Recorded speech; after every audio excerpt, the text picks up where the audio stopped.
천사 가브리엘이 마리아에게 나타나서 이제 장차 그가 예수 그리스도를 잉태하게 될 것을 알려주는 그런 본문이 되겠습니다. 우리가 잘 아는 본문이고 대림절과 성탄절을 앞두고 그 즈음에 우리가 많이 보던 본문입니다. 그런데 오늘은 이 본문의 말씀을 마리아에게 초점을 두고 우리가 함께 살펴보려고 합니다.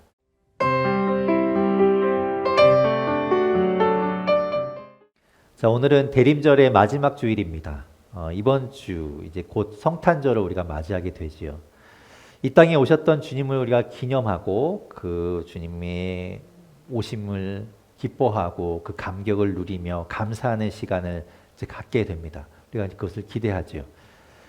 성탄절을 앞두고 오늘 우리가 함께 나눌 이 말씀은 우리가 수태고지라고 부르는 말씀입니다. 천사 가브리엘이 마리아에게 나타나서 이제 장차 그가 예수 그리스도를 잉태하게 될 것을 알려주는 그런 본문이 되겠습니다.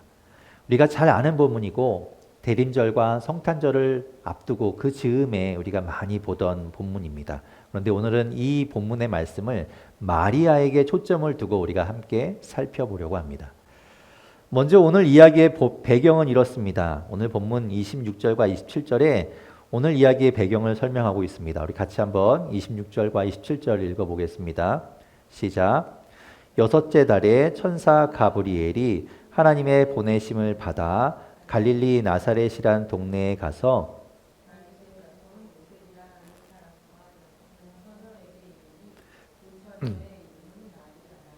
아멘. 조금 특이하게 시작하고 있죠. 여섯째 달에 라고 시작하고 있습니다. 그 이야기는 그 앞에 나오는 어떤 사건과 오늘 이야기가 서로 연결되어 있다는 것을 알려주는 것입니다. 그 사건, 앞에 나왔던 어떤 사건과 오늘 이야기를 떨어뜨려서 생각할 것이 아니라 연관지어서 생각해야 한다는 이야기입니다. 그런 의도를 가지고 이야기하고 있는 것이죠. 어떤 사건을 말하는 것일까? 우리가 잘 아는 것처럼 예수 그리스도가 이 땅에 태어날 때 그 아기 예수님을 죽이기 위해서 그 근방의 모든 아기들을 죽이라고 명했던 헤롯 대왕이 있습니다. 그 헤롯 왕이 유대 왕으로 있을 때에 제사장들 가운데 사가랴라는 사람이 있었습니다. 그리고 그 아내의 이름은 엘리사벳이었는데 그 두 사람은 이미 나이가 많았음에도 불구하고 두 사람 사이에 아이가 없었습니다. 이미 그들은 신체적으로는 임신하기 어려운 상태였지만 그들의 마음 가운데는 아이에 대한 소망을 두고 항상 하나님께 기도하고 있었습니다. 왜냐하면 그들이 아이가 없다는 것 때문에, 자식이 없다는 것 때문에 평생 그것이 상처가 되었고 그들을 힘들게 하였기 때문이죠. 제사장, 예수님 당시에도 제사장들은 성전에서 모든 일들을 도맡아 했습니다. 그런 제사장들 가운데 제비를 뽑아서 뽑힌 한 사람이 성전 안에 있는 성소에 들어갑니다. 성소는 아무나 들어갈 수 없는 곳이었지만 그 뽑힌 제사장이 성소 안에 들어가서 분향단에 향을 피우게 됩니다. 그 전통은 한참을 거슬러 올라가서 출애굽기에서부터 시작됩니다. 출애굽기 30장 7절과 8절에 따르면 이렇게 말씀하고 있습니다. 아론이 아침마다 그 위에 향기로운 향을 사르되 등불을 손질할 때에 살을 찌며 또 저녁 때 등불을 켤 때에 살을 찌니 이 향은 너희가 대대로 여호와 앞에 끊지 못할지며. 향이 끊어지지 않도록, 그 향이 멈추지 않도록 하는 것이 제사장의 중요한 사명이었고 그들이 해야 하는 일이었습니다. 그들은 제비를 뽑아서 한 사람을 뽑았죠. 평생에 제비를 뽑았기 때문에 한 번 기회가 올까 말까 한 그 기회가 사가랴에게 오게 된 겁니다. 사가랴는 그 막중한 임무를 가지고 성소 안에 들어가 분향을 하게 됩니다. 성소 안에 들어가서 분향하는데 그 분향단 곁에 천사 가브리엘이 나타났습니다. 그리고 사가랴에게 이렇게 이야기합니다. 너의 아내 엘리사벳이 이제 아들을 낳을 것인데 그 이름을 요한이라고 하라. 그가 주 앞에서 큰 자가 될 것이니 그를 날 때부터 나시린으로 구별하여 키워라. 이렇게 이야기하죠. 그 말을 듣는 사가랴는 두려움에 벌벌 떱니다. 그 앞에 천사가 나타나서 이야기했기 때문이죠. 하지만 그 천사가 한 이야기는 도무지 그가 이해할 수 없는 이야기였습니다. 그래서 사가랴가 천사 가브리엘에게 이렇게 되묻습니다. 저희는 이미 나이가 많아서 저희는 이미 늙었는데 그 일이 가능하겠습니까? 사가랴의 마음에서는 그 천사 가브리엘의 말이 믿어지지 않았습니다. 있을 수 없는 일이기 때문이죠.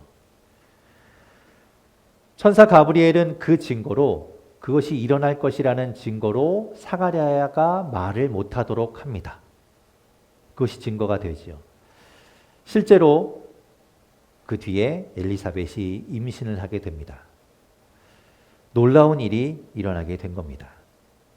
지금 말하고 있는 여섯째 달, 그것은 바로 천사 가브리엘이 사가랴에게 나타나서 장차 엘리사벳이 임신하게 될 것이라는 것을 알려주고 그 뒤에 엘리사벳이 실제로 임신하게 된 지 여섯째 달이 되었을 때라는 말입니다. 오늘 이야기는 바로 그 엘리사벳이 임신하게 된 사가랴에게 나타났던 그 가브리엘과 오늘 이야기가 연결되어 있는 것이죠. 그 천사 가브리엘이 다시 이 땅에 나타나게 됩니다. 이번에는 갈릴리 나사렛이란 동네에 살고 있는 어린 처녀인 마리아에게 나타나게 됩니다. 오늘의 이야기는 그 이야기를 다루고 있습니다. 세례 요한의 아버지 사가랴, 그는 성소 안에 들어갔을 때 천사 가브리엘을 만났지요. 하지만 이번에는 천사 가브리엘이 마리아를, 시골 마을에 살고 있는 그 어린 마리아를 찾아옵니다. 좀 다르지요. 앞에 있는 이야기는 세례 요한이 잉태되는 사건도 놀랍지만, 그리고 중요한 일이지만, 뒤에 나오는 마리아가 예수 그리스도를 잉태하는 이 사건이야말로 그와는 비교되지 않는 더 대단하고 중요한 사건이라는 것을 보여주는 겁니다. 천사가 직접 작은 동네에 마리아에게 찾아왔으니까요. 천사가 이 가브리엘이 직접 찾아와서 만나야 했던 아주 중요한 그 사람은 바로 마리아였습니다. 이 마리아는 다윗 가문의 후손인 요셉과 결혼하기로 약속한 이미 약혼한 여인이었습니다.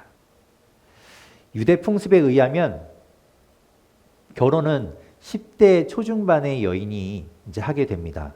집안끼리 이야기가 되어서 약혼을 먼저 하게 되죠. 결혼하기 전에 약혼을 먼저 하고, 약혼을 한 것이 지금의 우리의 약혼과는 좀 달라서 실제로 결혼의 효력을 나타내게 됩니다. 결혼한 것과 마찬가지가 되지요. 약혼을 했지만 바로 함께 살지는 않습니다.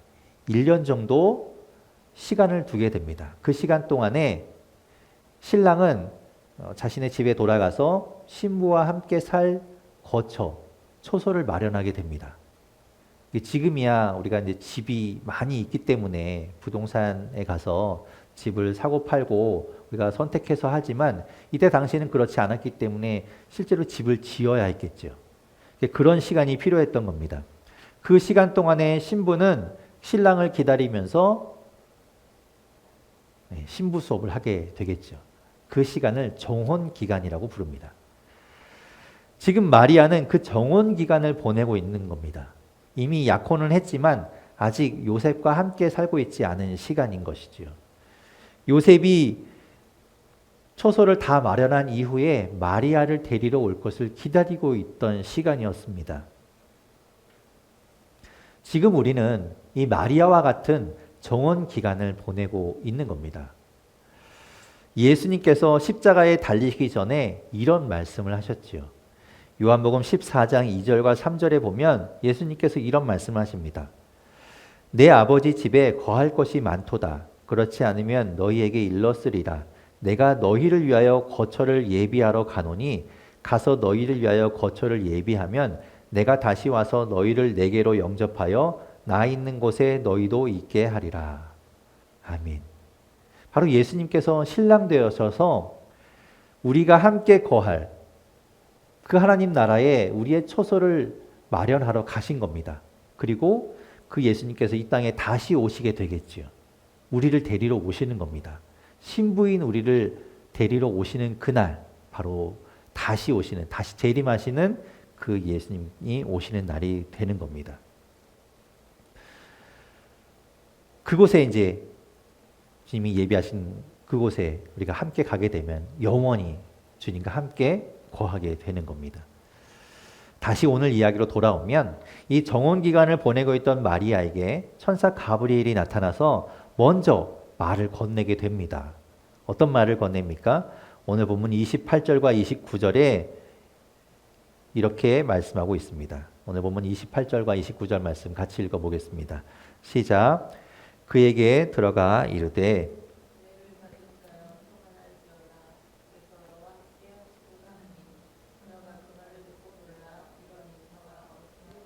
생각하매 아멘. 여기서 평안하라라는 이 헬라어 원 뜻은 기뻐하라 이런 말입니다. 그러니까 어느 날 갑자기 천사가 마리아에게 나타나서 이렇게 말하는 겁니다. 은혜를 받은 자여 기뻐해라. 즐거워해라. 주께서 너와 함께 하신다. 이렇게 말하는 것이죠. 당연히 마리아는 매우 놀라고 당황했습니다. 천사가 나타났기 때문이죠.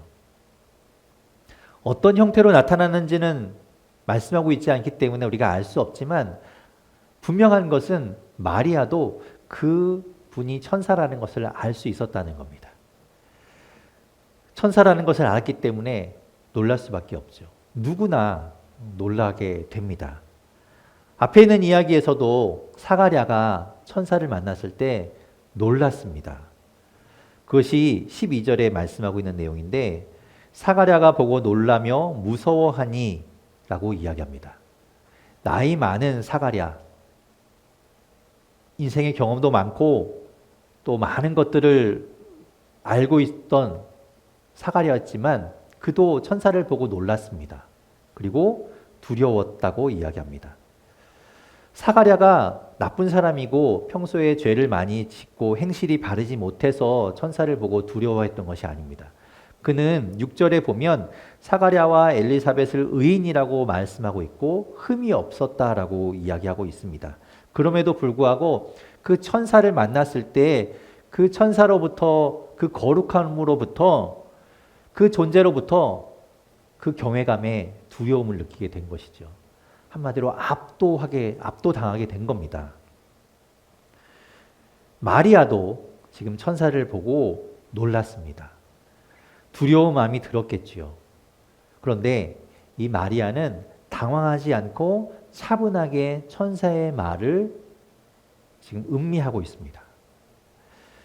마리아가 비록 나이는 어리고 또 아직 세상의 경험이 많지는 않지만 굉장히 차분하고 현명하다는 것을 알 수 있습니다.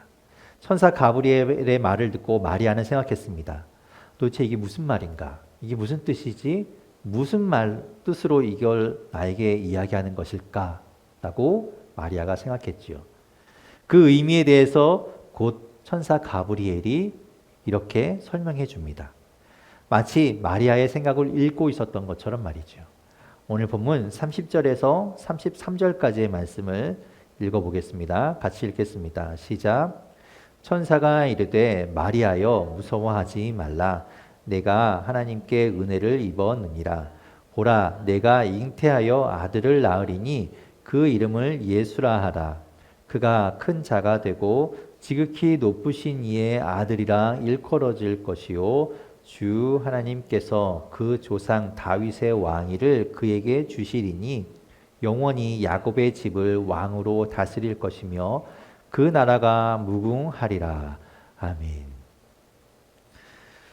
생각해보면 우리는 모든 순간, 모든 삶이, 모든 일이 다 하나님의 은혜로 살고 있다는 것을 깨닫게 됩니다. 우리가 오늘만큼 아주 좋은 일들을 했기 때문에 내일 새롭게 눈을 뜨고 숨을 쉬며 살 수 있는 것이 아니죠. 하나님의 은혜로 사는 겁니다. 매일매일 새 아침을 맞이하고 우리가 살아가는 것은 하나님의 은혜입니다. 마치 모든 것이 선물처럼 우리에게 주어지는 것이죠.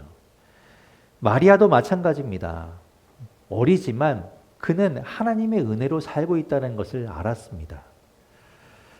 그런데 오늘은 아주 특별하게도 하나님의 은혜가 또 마리아에게 있음을 천사 가브리엘이 말해줍니다. 특별한 은혜입니다. 31절에 그 은혜를 세 가지 앞으로 일어날 일, 미래의 일로 이야기하고 있습니다. 첫 번째, 내가 임신하게 될 것이다. 두 번째, 내가 아들을 낳을 것이다. 세 번째, 그 아들의 이름을 예수라 할 것이다. 이렇게 세 가지 일을 순서대로 이야기해 줍니다. 이 소식을, 이 이야기를 들은 마리아는 그 소식만으로도 기쁘기에 충분합니다. 왜냐하면 이제 곧 결혼 생활을 하게 될 텐데 아들을 보장받는 것이거든요. 엘리사벳을 생각해 보면 그 아들을 보장받는 것만으로도 얼마나 큰 은혜인지 얼마나 큰 선물인지를 알 수 있죠. 그것만으로도 좋은 소식인데 그 소식의 의미는 더욱더 놀랍습니다. 예수라고 그 이름을 부르게 될 것이다 라고 이야기하죠. 예수라는 이름은 아주 특별한 이름은 아닙니다. 구약에서 우리가 여호수아라는 인물을 우리가 알고 있는데 그 여호수아라는 이름이 헬라어로 음역된 것이 예수입니다. 그 이름의 뜻은 여호와는 구원이시다라는 뜻을 가지고 있습니다. 마태복음 1장 21절에서는 천사가 나타나서 구체적으로 왜 예수라고 이름해야 하는지를 말씀해 줍니다. 아들을 낳으리니 이름을 예수라 하라. 이는 그가 자기 백성을 그들의 죄에서 구원할 자이심이라 하니라. 아멘. 이 땅에 오신 예수님, 이 땅에 오신 여호와 하나님, 성육신하여서 이 땅에 오신 그 그리스도가 직접 우리 모두를 죄에서 구원하신다는 이야기입니다. 그래서 예수라고 이름하게 된 것이죠. 마리아도 요셉도 그 누구도 그것이 무슨 의미인지는 그때 당시에 아무도 몰랐습니다. 하지만 32절과 33절 오늘 본문에 있는 그 말씀에서 그 이야기를 듣고 마리아는 자신에게서 나게 될 그 아들이 엄청난 인물이 될 것이라는 것, 대단한 사람이 될 것이라는 것을 아마 알았을 겁니다. 현대인의 성경으로 32절과 33절을 제가 읽어보겠습니다. 그는 위대한 인물이 될 것이며 가장 높으신 하나님의 아들이라고 불릴 것이다. 주 하나님께서 그의 조상 다윗의 보좌를 그에게 주실 것이니 그가 영원히 야곱의 집을 다스릴 것이며 그의 나라는 끝없이 계속될 것이다. 어떻습니까? 장차 내가 낳게 되는 아들이 정말 어마어마한 사람이 되는 것이구나 라고 생각하겠죠. 기뻤을 겁니다. 그 말을 듣고 마리아는 천사 가브리엘에게 이렇게 묻습니다. 오늘 보면 34절에 이 마리아의 말이 나옵니다. 34절 말씀 같이 읽어보겠습니다. 함께 읽겠습니다. 시작. 마리아가 천사에게 말하되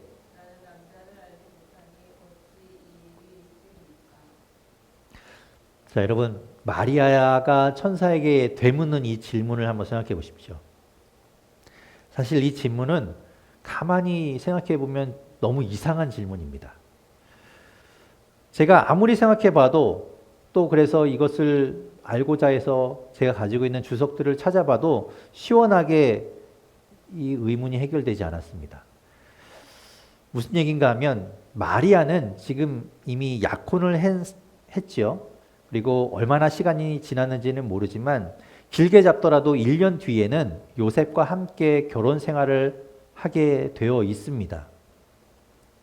그러면 천사 가브리엘이 지금 마리아에게 나타나서 말한 것처럼 장차 내가 임신하게 되고 아들을 낳고 그 아들이 예수라 불리게 되며 어마어마한 인물이 될 것이다 라는 이야기를 들었을 때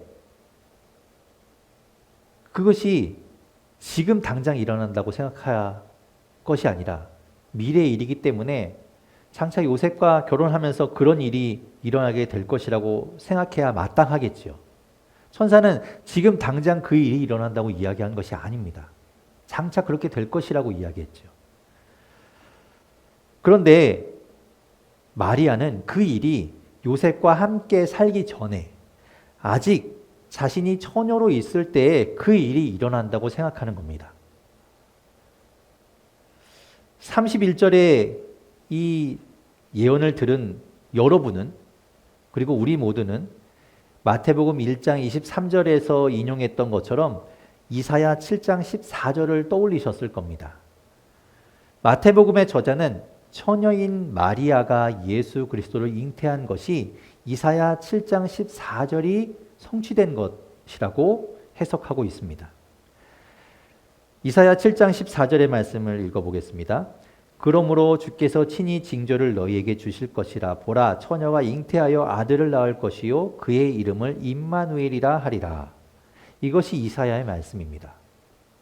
만약 마리아도 이 말씀을 알고 있어서 자신에게 이 말씀이 이루어진다고 믿었다면 되묻지 않았겠죠. 저는 아직 처녀인데요 라고 묻지 않았을 겁니다. 마리아는 이사야의 말씀을 몰랐다는 말입니다. 그런데 마리아는 아무리 생각해도 왜 그의 임신이 요셉과 함께 살기 전에 일어날 것이라고 생각했는지 도대체 제가 알 수가 없습니다. 어떤 근거로 마리아는 그렇게 생각했던 것일까요? 여러분도 한번 생각해 보십시오. 왜 마리아는 그렇게 생각했을까? 마리아가 그렇게 되물었을 때 천사 가브리엘은 마리아의 질문에 이렇게 답을 해줍니다. 오늘 보면 35절에서 37절까지 말씀입니다. 같이 읽겠습니다. 시작. 천사가 대답하여 이르되 성령이 내게 임하시고 지극히 높으신 이의 능력이 너를 덮으시리니 이러므로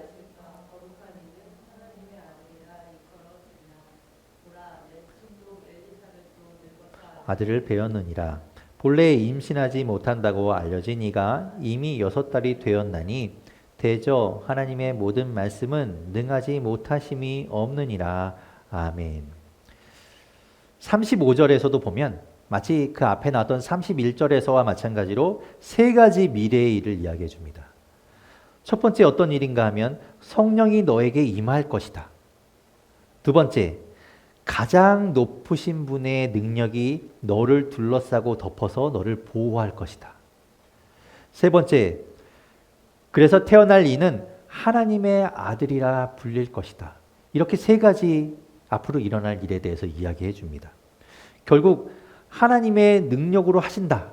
하나님의 능력이 그 일을 하신다라는 말이 되는 겁니다. 아직 처녀인데 어떻게 네가 임신한다고 나에게 묻느냐? 하나님이 그분의 능력으로 그렇게 하실 것이다 라고 이야기하는 것이죠.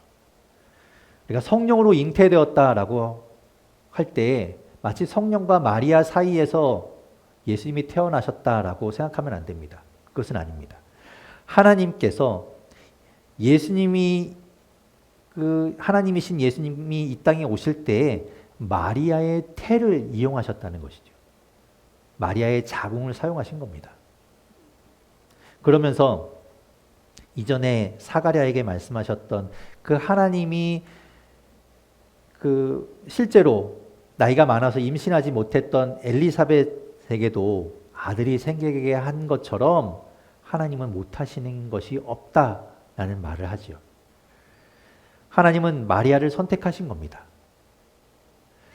아직 결혼하여서 남편 요셉과 살고 있지는 않았지만 그 상태에 있더라도 하나님께서 마리아를 임신하도록 결정하셨으니 그 마리아의 태를 사용하기로 결정하셨으니 하나님이 그렇게 하신다는 겁니다. 왜 하나님은 정상적인 임신, 정상적인 방법이 아닌 이런 처녀의 몸을 빌어서 이 땅에 태어나시게 되셨는가? 왜 그렇게 예수님은 오셔야 했는가? 그것은 인간적인 방법으로 태어난 몸은 여느 사람과 마찬가지로 여느 인간과 다름없이 죄인인 상태가 되기 때문입니다. 죄가 없는 상태로 이 땅에 오셔야, 죄인이 아니고 죄가 없으셔야 다른 사람의 죄를 대신 감당할 수 있기 때문이죠. 자, 지금까지 이야기를 한번 정리해 보면, 요셉이라는 그 남편과 이제 장차 같이 살게 될 마리아. 하지만 아직 같이 살기 전, 그때에 그 어린 마리아에게 천사 가브리엘이 어느 날 나타났습니다. 그리고 찾아와서 이야기해 주기를 하나님의 은혜로, 하나님의 능력으로 장차 임신하게 될 것이고 아들을 낳을 것인데 그 아들이 예수라 불리게 될 것이다 라고 이야기해 줍니다. 그 아들, 그 예수는 장차 큰 인물, 위대한 인물, 어마어마한 사람이 될 것이다 라는 것을 말해 주지요. 그 이야기를 들은 마리아는 지금 당장 그 일이 일어날 것이라고 생각하고 어떻게 그 일이 일어날 수 있냐고 되묻습니다. 천사 가브리엘은 그 마리아의 질문에 이렇게 말하죠. 하나님이 하실 것이라고. 하나님은 못하시는 것이 없으시니 말씀대로 하나님은 하실 것이라고 이야기해 줍니다. 진짜 요셉과 함께 살기 전에 마리아가 임신하고 아들을 낳게 될 것이다 라는 것을 말해줍니다. 마리아는 어떻게 반응해야 할까요? 네? 진짜로 그 일이 일어난다고요? 그러면 안 되죠. 그랬다가는 큰일 나요. 라고 반응해야 맞지 않겠습니까? 혹시라도 지금 자신에게 그 일이 일어난다고요? 라고 물었을 때 실제로 그 일이 일어난다고 이야기하면 거부할 수밖에 없는 그런 처지에 마리아가 있지요. 그런데 마리아가 어떻게 반응합니까? 이렇게 말합니다. 오늘 본문 38절 말씀입니다. 38절 같이 읽겠습니다. 시작. 마리아가 이르되 주의 여종이오니 말씀대로 내게 이루어지이다 하매 천사가 떠나가니라. 아멘. 저는 주님의 여종입니다. 주님이 말씀하시면 저는 그대로 따르겠습니다. 그 말씀이 내게 이루어지기를 바랍니다. 라고 마리아가 이야기하고 있습니다. 마리아는 하나님께 순종하기로, 하나님 말씀에 순종하기로 지금 결단한 겁니다.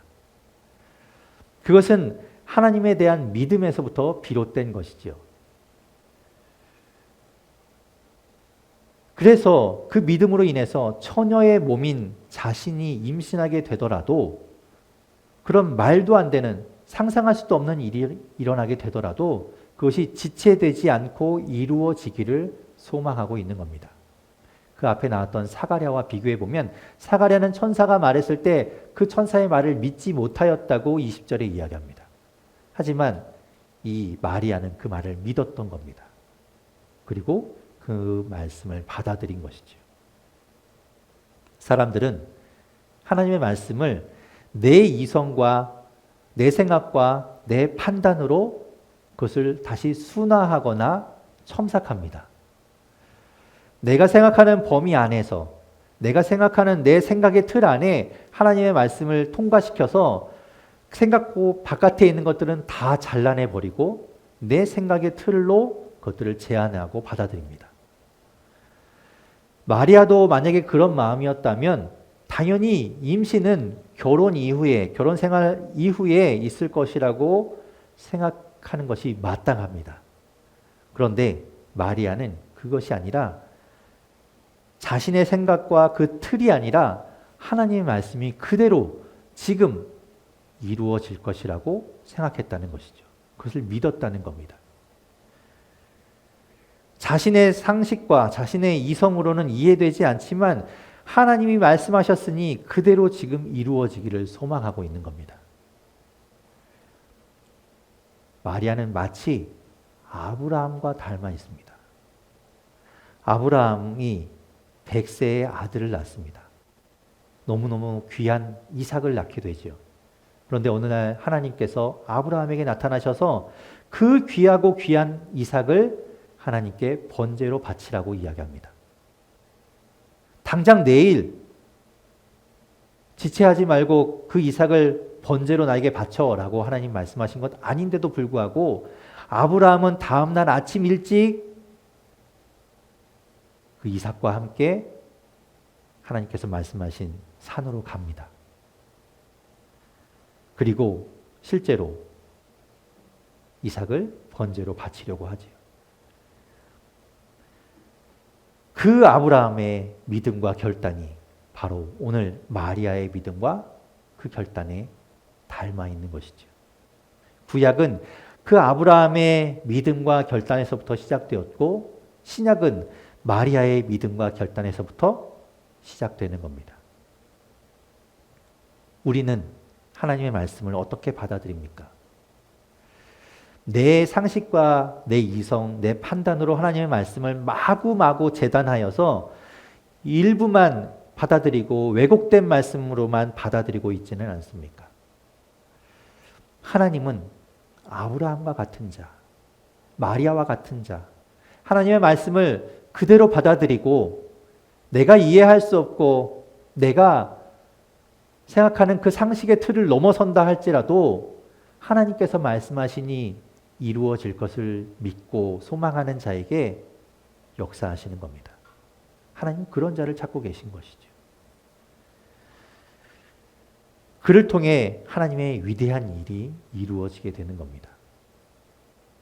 늘 하던 것 이상으로 하나님께서 마음을 주시고 여러분에게 말씀하신다면 여러분 그 말씀에 따라 보십시오. 여러분께 도전합니다. 하나님의 말씀, 하나님께서 주시는 그 마음을 그대로 믿고 결단해 보십시오. 사랑을 베푸는 것도, 섬기는 것도, 누군가를 위해서 기도하는 것도 주님이 주시는 대로 한번 따라 보십시오. 하나님은 그 믿음과 그 결단을 놀랍게 사용하시는 분입니다. 하나님은 그런 사람을 지금도 찾고 계십니다. 저와 여러분이 우리 교회 공동체 모두가 지금 예배드리는 여러분 모두가 그렇게 하나님께 결단하고 소망하며 나아가서 하나님께 놀랍게 사용되기를 바랍니다.